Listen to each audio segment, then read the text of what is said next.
రోజుల నుండి దిల్సుఖ్నగర్లో వానకు తడుచుకుంటూ ఎండకు ఎండుకుంటూ ప్రోగ్రాలు చేస్తుంటే మా సీఎం 2000 పెంచుండు, 5000 నోటిఫికేషన్ 2000 పెంచుండు. సీఎం రేవంత్ అన్న మన పని అయిపోయింది, మనము పూరీలు బజ్జీలు చేసుకోవాల్సిందే. నెక్స్ట్ 2 years తర్వాత మన పని ఏంటి అనేది ఇప్పుడే డిసైడ్ చేసుకుందాం. ఎందుకంటే అయిపోయింది మన పని. గోయిందా వెంకటరమణ, గోయిందా గోయిందా. మనం అంతవరకు తెచ్చుకోవద్దు. సీఎం రేవంత్ రెడ్డి అన్న, ఇదే నిరుద్యోగులు కాంగ్రెస్ ప్రభుత్వం వస్తే మాకు 2 లక్షల ఉద్యోగాలు వస్తాయని మనం గెలిపించుకున్నాం. తీరా చూస్తే కోటి సుల్లా అబద్ధాలు మాట్లాడుతున్నారు. డైలీ మీరు అబద్ధాలు మాట్లాడితే ఈడ సహించేవారు ఎవరు లేరు. మీరు తక్షణమే 5000 వేస్తున్నారు కదా, 5000 నోటిఫికేషన్ వేస్తున్నారు కదా, ఈ ప్రెస్ నోట్ వెనక్కి తీసుకోండి. అదేవిధంగా మీరు గత ప్రభుత్వం చేసిన తప్పులు మీరు చేయరని చెప్పి జియో నెంబర్ 46 రద్దు చేస్తామని చెప్పి తీరా చూస్తే మమ్మల్ని సభలు పెట్టించుకుంటూ కన్నీరు కారిస్తున్నామన్నా వెంటనే జియో నెంబర్ 46 రద్దు చేయండి. అదేవిధంగా ఏజ్ రిలాక్సేషన్ ఎస్ఐకి 38, కానిస్టేబుల్ 36కు తక్షణమే పెంచాలి.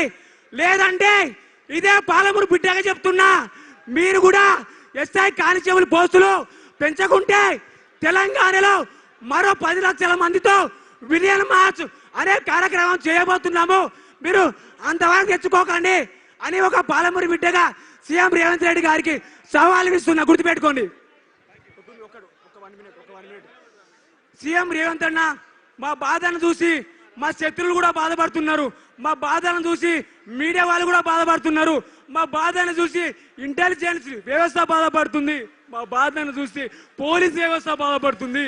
మీరు అంత పెద్ద స్థాయిలో ఉండి సీఎం స్థాయిలో ఉండి మా బాధ మీకు అర్థం కావట్లేదన్నా. మీ మనమడికు పూరులు వేసుకోవడానికి ఇచ్చిన టైము కూడా మాకు ఒక 5 నిమిషాలు ఇవ్వండి అన్న. ఒక్కసారి మా బాధను అర్థం చేసుకోండి అన్న. మేము పాకిస్తాన్లో ఉట్టలే, అస్సాంలో ఉట్టలే, తెలంగాణ ఉట్టినామన్నా. వేరే స్టేట్ వాళ్ళం కాదు, వేరే దేశం వాళ్ళం కాదు. మా బాధ చూడండి. మీరు కూడా ఈరోజు ఈవినింగ్ వరకు ఇచ్చిన ప్రెస్ నోట్ని 7000తో నోటిఫికేషన్ ఇస్తామని చెప్పారు కదా, ఆ ప్రెస్ నోట్లు వెనక్కి తీసుకోండి. లేదంటే గోయిందా గోయిందా వెంకటరమణ గోయిందా. నెక్స్ట్ ఎలక్షన్లో నేను చెప్తున్నా కేటీఆర్ అన్న, నిరుద్యోగి సర్వే చెప్తున్నా, మీరు కూడా ఒక సంవత్సరంలో 2 లక్షల ఉద్యోగాలు భర్తీ చేస్తామని చెప్పారు కదా, మీరు కూడా ఈ 2-3 నెలల్లో 2 లక్షల ఉద్యోగాలు భర్తీ చేయకుంటే సీఎం రేవంత్ రెడ్డి గారు గుర్తుపెట్టుకోండి, కోడంగల్లో డిపాజిట్ కూడా రాకుండా చేసే బాధ్యత, కోడంగల్లో డిపాజిట్ లేకుండా బాధ్యత ఒక పాలమూరు బిడ్డనే తీసుకుంటాడని సీఎం రేవంత్ రెడ్డి గారికి సవాలు విసురుతున్నా, గుర్తుపెట్టుకోండి. మీ గుండెల మీద రాసి పెట్టుకోండి. మహమ్నార్లో 14 అసెంబ్లీ స్థానాలకు 12 సీట్లు ఇచ్చినాం. ఒక బాధతోనే చెప్తున్నా, మీరు కూడా వెంటనే ఉద్యోగాలు భర్తీ చేయకుంటే మహబూబ్ నగర్లో ఒక్కటంటే ఒక్క సీటు కూడా రాని అని బిడ్డ గుర్తు పెట్టుకో సీఎం రేవంత్ రెడ్డి గారు. Okay, thank you. ఇప్పుడు సోదరి అస్మా గారు మాట్లాడతారు. జై తెలంగాణ. గట్టిగా వినిపిస్తలేదు, ఎక్కడికి వినిపించాలి? సెక్రటరేట్, జూబ్లీ హిల్స్, అక్కడ దాకా వినిపించాలి. జై తెలంగాణ, జై నిరుద్యోగి. ఇక్కడే కదా యూత్ డిక్లరేషన్ ప్రకటించింది, ఇక్కడే కదా సమాధానం రావాలి నాకు, ఇక్కడే కదా. మరి యూత్ అంతా ఇక్కడ ఉంది, నీ డిక్లరేషన్ ఎక్కడ పోయింది? నీ డిక్లరేషన్ ఎక్కడుంది? 2 లక్షల ఉద్యోగాలు ఎక్కడున్నాయి? రాహుల్ గాంధీ और एक बार चाय पियेंगे आओ जी. మనకు మాట ఇచ్చిన రాహుల్ గాంధీ ఈ రోజు సరూర్ నగర్కి రాగలరా? ఓపెన్ ఛాలెంజ్ విసిరినాము. ఈ సభ ఎవరు పెట్టినా మాకు అనవసరం, కానీ నిరుద్యోగులము హాజరైనామంటే రాహుల్ గాంధీ సరూర్ నగర్ లో యూత్ డిక్లరేషన్ పేరిట నిరుద్యోగుల్ని మోసం చేసిండా లేదా?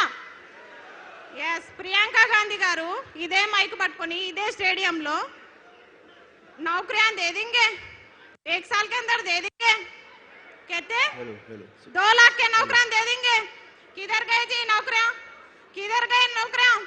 ఇంకొక ఆయన ఉద్యోగాలు అడిగితే ఇండ్రిని తాగండి, మీరు సావండి, కానీ ఉద్యోగాలు పెంచవా బిడ్డ? ఎందుకు పెంచావు? ఎందుకు పెంచావు ఉద్యోగాలు? 2 లక్షల ఉద్యోగాలు నీ గల్లా బట్టి వసూలు చేసుకుంటాం. నేను కూడా నీ పాలమూరు బిడ్డనే. నువ్వు పాలమూరు చివర్లో ఉండి నువ్వు మాట్లాడితే నేను కూడా పాలమూరు బిడ్డనే. పాలమూరు అంటే మొత్తం నువ్వేనా? ఒక కొండారెడ్డిపల్లి ఒకటే అనుకుంటున్నావా ఏంది?